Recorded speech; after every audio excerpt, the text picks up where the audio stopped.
हाय दोस्तों, मेरा नाम है अजीत कुमार और आप लोग देख रहे हैं मेरा यूट्यूब चैनल अज्जू टेक। तो दोस्तों, हम लोग क्या पढ़ रहे थे? अभी क्लास 9 का फिजिक्स पढ़ रहे थे, जिसमें ध्वनि चैप्टर देख रहे थे।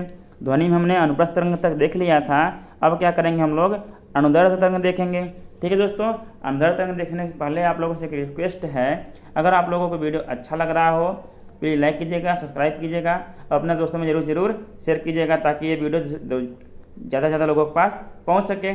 ठीक है दोस्तों, चलिए हम लोग अब टाइम वेस्ट नहीं करेंगे, आगे बढ़ते हैं।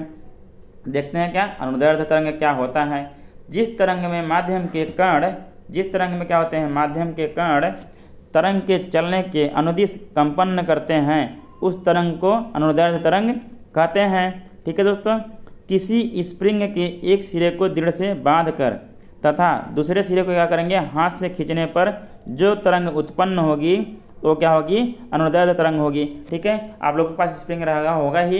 आप लोग क्या कीजिएगा, स्प्रिंग को लीजिएगा, स्प्रिंग को लेके एक सिरे को क्या कीजिएगा, बांध दीजिएगा, किसी दृढ़ वस्तु से बांधिएगा, दीवार से बांध दीजिए, किसी लकड़ी से बांधिए, किसी लोहे से बांध दीजिए, उसको बांध दीजिएगा।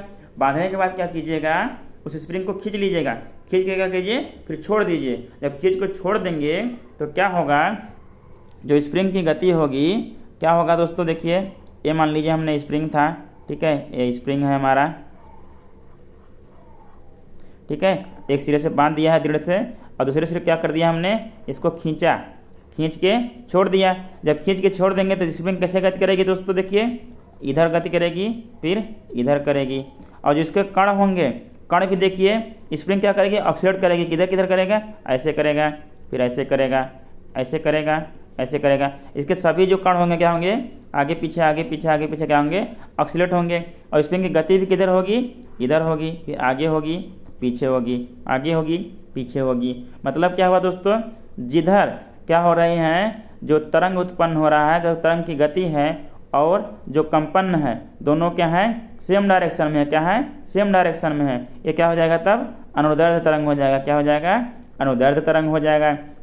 इसी प्रकार हमने तो बता ही दिया है, जो वायु में आप लोग क्या करते हैं, वायु में उत्पन्न तरंगे, जो वायु में उत्पन्न तरंगे कैसे अनुदैर्ध्य तरंगे होंगी, हमने आपको बता दिया। जैसे यह था, एक कोई मतलब कि क्या हो, स्पीकर है, बोलने वाला है जो भी, ठीक है।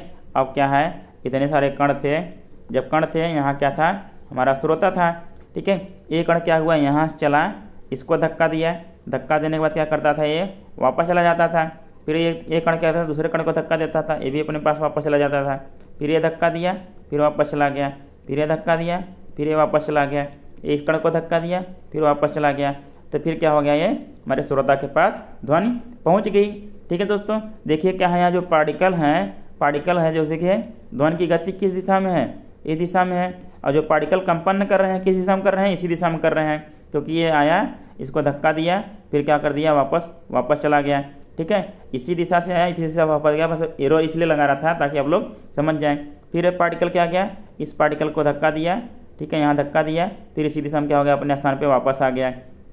ये पार्टिकल गया, यहाँ धक्का दिया, फिर क्या किया, वापस आ गया अपने स्थान पे।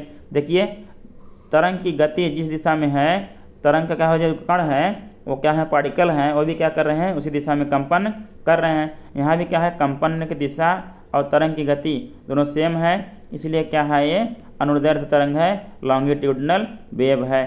ठीक है दोस्तों, समझ गए आप लोग अनुदैर्ध्य तरंग और अनुप्रस्थ तरंग में अंतर।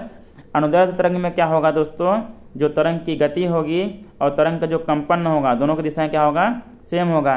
ठीक है दोस्तों, वे तरंगे होंगी जिनके क्या होंगे, तरंग की गति अपने कंपन करने वाले क्या होंगे, कण के अनुदिश होती हैं, वो क्या होंगे, अनुदैर्ध्य तरंग होंगे।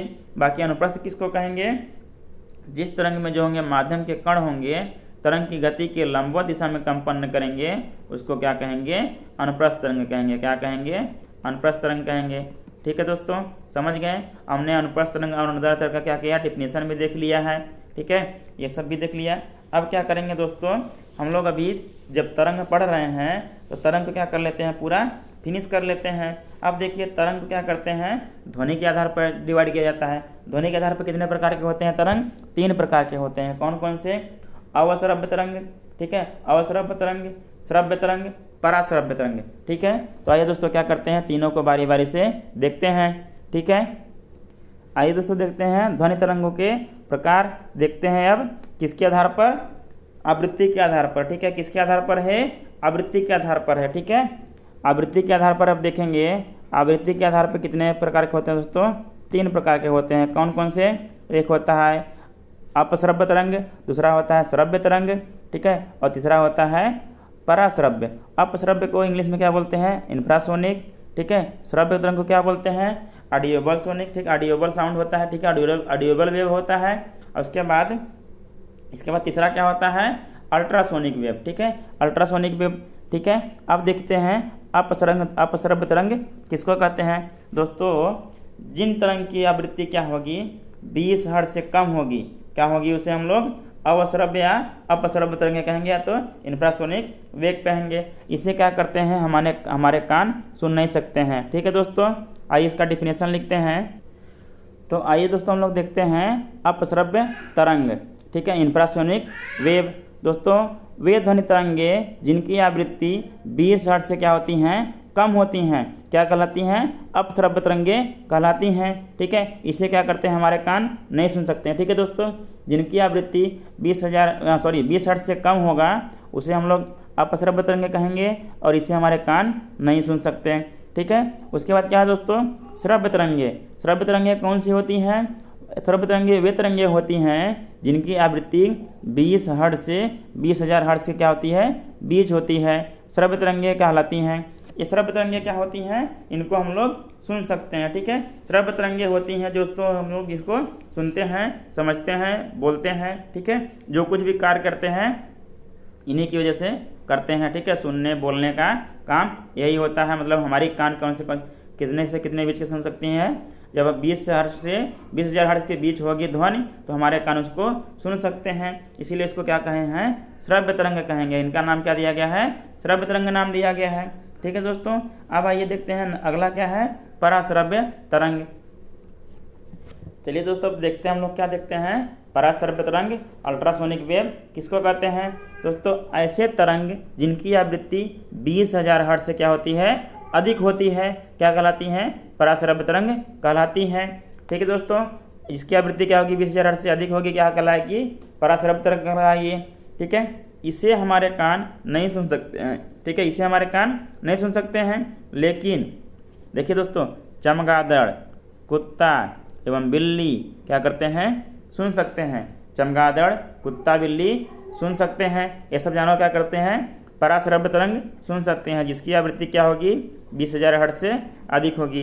वो हमारा भी सुन सकते हैं और 20,000 हर्ट्ज से अधिक भी सुन सकते हैं। हमारी भी ध्वनि सुन लेते हैं वो लोग, और जिस ध्वनि की आवृत्ति 20,000 हर्ट्ज से अधिक होती है उसकी भी ध्वनि क्या लेते हैं? सुन लेते हैं। मतलब कुत्ता बिल्ली की सुनने की क्षमता अधिक होती है हमारी अपेक्षा, ठीक है दोस्तों। अब दोस्तों पढ़ना होगा हमको, मान लीजिए अल्ट्रासोनिक वेव हो गया, इसका यूज कहाँ कहाँ करते हैं? एक होता है समुद्र की गहराई पता करने में, कल कारखानों की चिमनियों से कालिख हटाने में, ठीक है, दूध के अंदर हानिकारक जीवाणुओं को नष्ट करने में, गठिया रोग के उपचार एवं मस्तिष्क के ट्यूमर का पता लगाने में, इन सब चीज़ों में किया जाता है। आइए क्या करते हैं बारी बारी से देखते हैं। चलिए दोस्तों देखते हैं हम लोग पराश्रव्य तरंगों का उपयोग कहाँ कहाँ होता है। दोस्तों इसका पहला उपयोग मान लीजिए आप लोग समुद्र की गहराई का, दोस्तों पहला हम लोग देख लिया। अब देखते हैं दूसरा क्या करते हैं। कल कारखानों की चिमनियों में जब कालिख वगैरह लग जाता है तो कालिख हटाने में अल्ट्रासोनिक वेव का क्या किया जाता है? उपयोग किया जाता है, ठीक है दोस्तों। और क्या करते हैं? दूध के अंदर जो हानिकारक जीवाणु होते हैं उनको नष्ट करने में भी अल्ट्रासोनिक वेव या पराश्रव्य तरंग का उपयोग किया जाता है, ठीक है दोस्तों।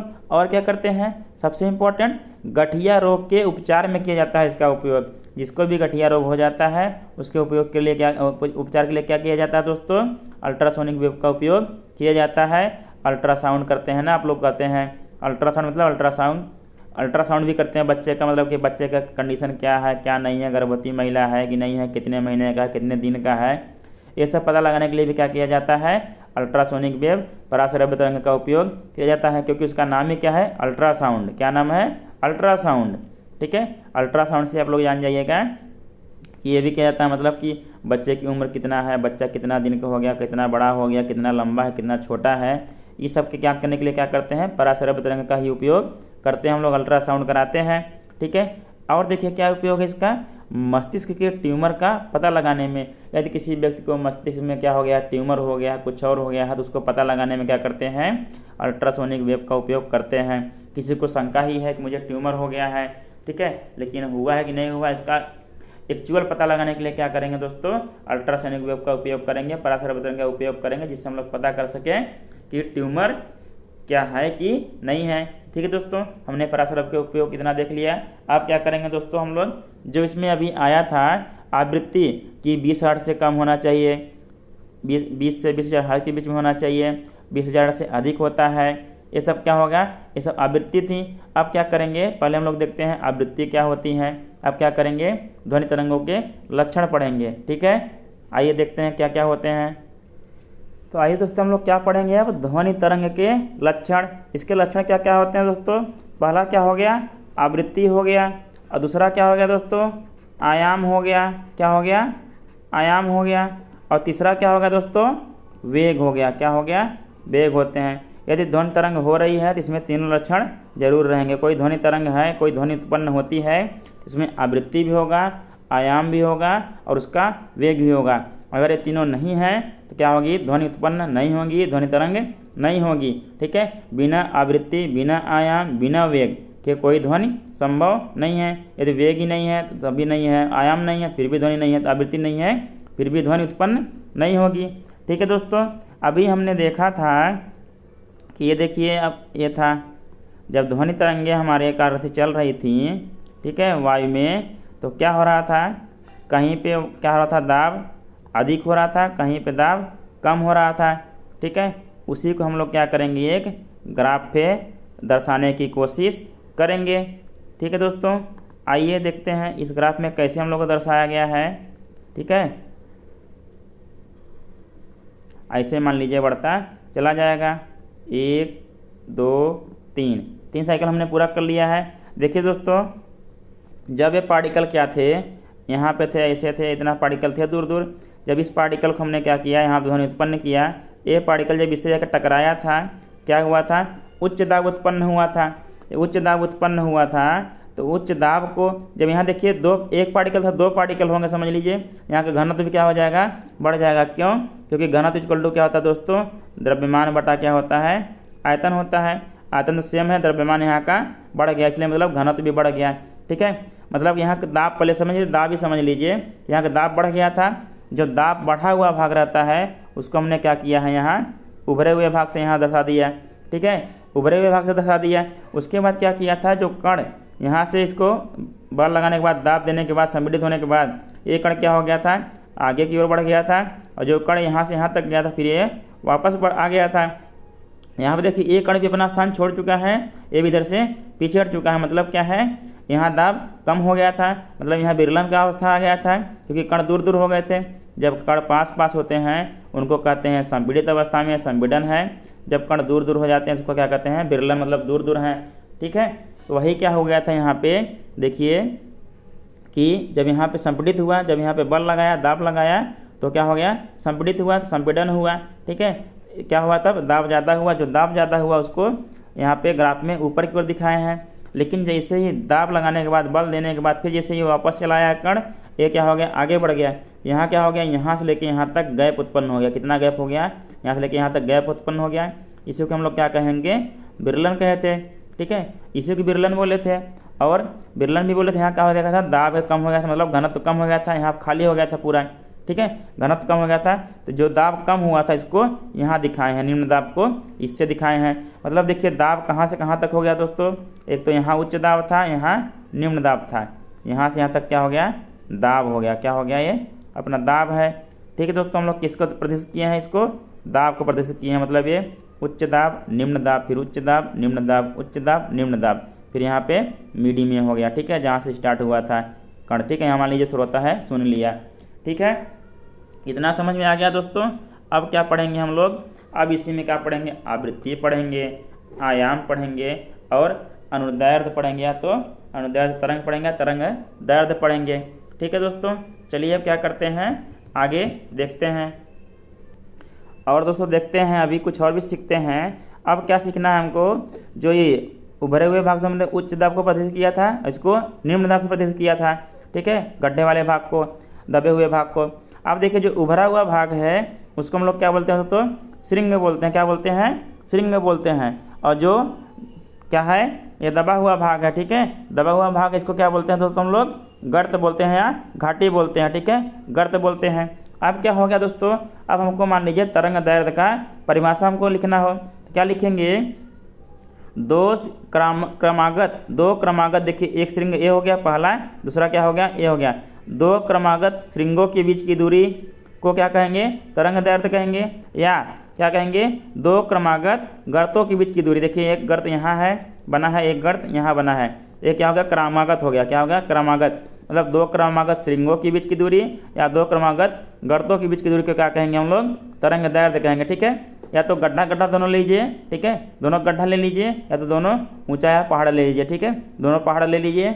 आप लोग याद रखिएगा, दोनों जो लगातार पहाड़ बनेंगे, लोगों दोनों जो लगातार पहाड़ बनेंगे या तो उसको ले लीजिए, या दोनों जो लगातार खाई रहेंगे, क्या रहेंगे, खाई या गड्ढा रहेगा, उसको ले लीजिए। उनके बीच की जो दूरी होगी उसी को हम लोग क्या कहेंगे, तरंग दैर्घ्य कहेंगे, ठीक है दोस्तों, समझ में आया।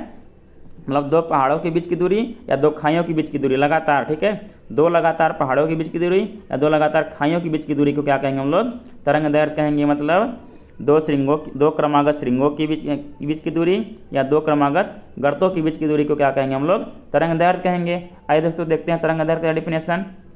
चलिए दोस्तों देख लेते हैं तरंग दैर्घ्य का डिफिनेशन फिर से एक बार।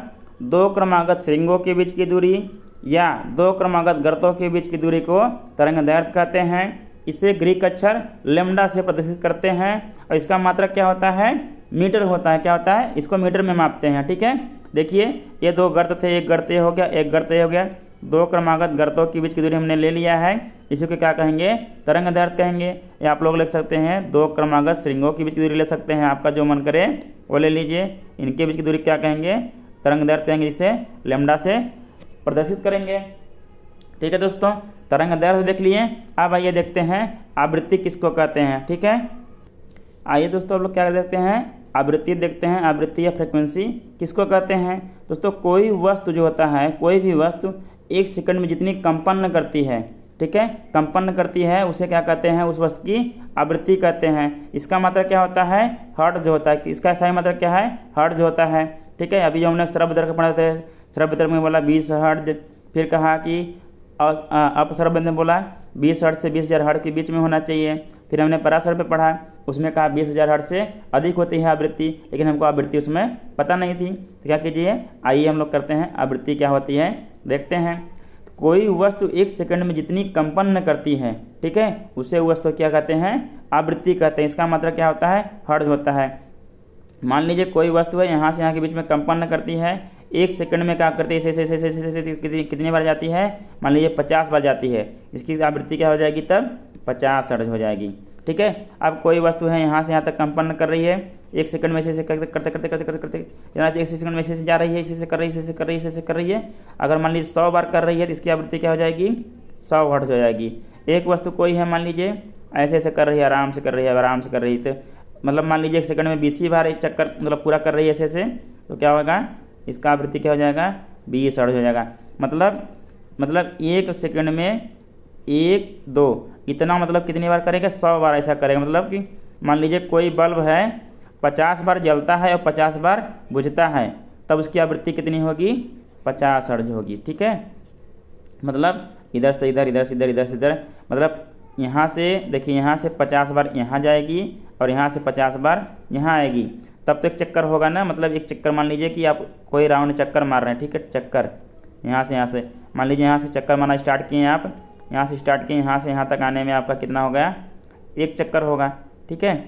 तो वही कह रहा है, मान लीजिए अगर आप एक सेकंड में 50 चक्कर मान लेते हैं, एक सेकंड में क्या कर लेते हैं आप, अगर 50 चक्कर मार लेते हैं तो आपकी आवृत्ति क्या होगी, 50 हर्ट्ज हो जाएगी। क्या हो जाएगी, 50 हर्ट्ज हो जाएगी, ठीक है, 50 हर्ट्ज हो गए। मान लीजिए एक सेकंड में आप 2 चक्कर मार सकते हैं, क्या हो जाएगी आपकी आवृत्ति, 2 हर्ट्ज हो जाएगी, ठीक है। मान लीजिए एक सेकंड में क्या करते हैं, 20 पर चक्कर मार सकते हैं, तो आपकी आवृत्ति क्या हो जाएगी, 20 हर्ट्ज हो जाएगी। मान लीजिए एक सेकंड में आप लोग क्या कर सकते हैं, 100 चक्कर लगा सकते हैं, ठीक है, कोई भी है, तो क्या हो जाएगी आपकी आवृत्ति, 100 हर्ट्ज हो जाएगी, ठीक है।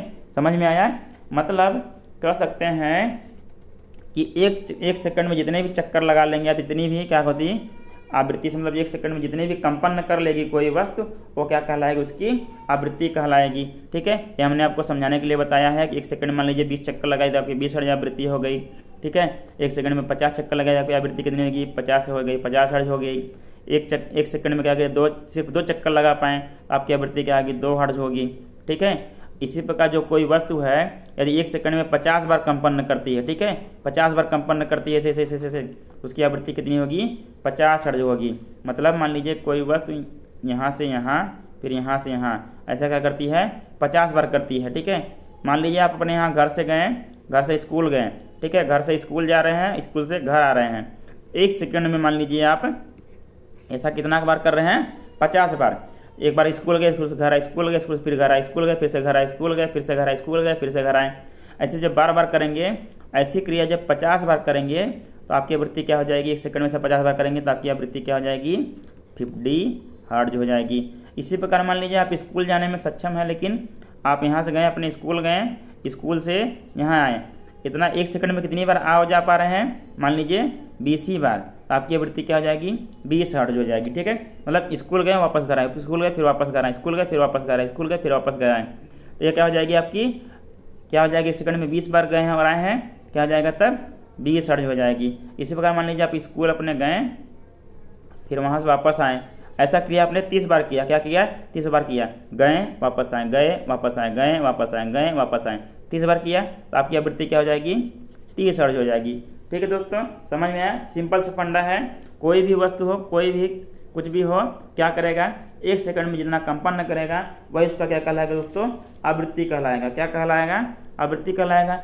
ठीक है दोस्तों, धन्यवाद। आज के लिए इतना ही काफ़ी है। आप क्या करेंगे, आयाम और वेग क्या करेंगे, नेक्स्ट लेक्चर में देखेंगे। अगर दोस्तों आप लोगों को वीडियो पसंद आएगा प्लीज़ लाइक कीजिएगा, सब्सक्राइब कीजिएगा, अपने दोस्तों को जरूर शेयर कीजिएगा। ठीक है दोस्तों, धन्यवाद।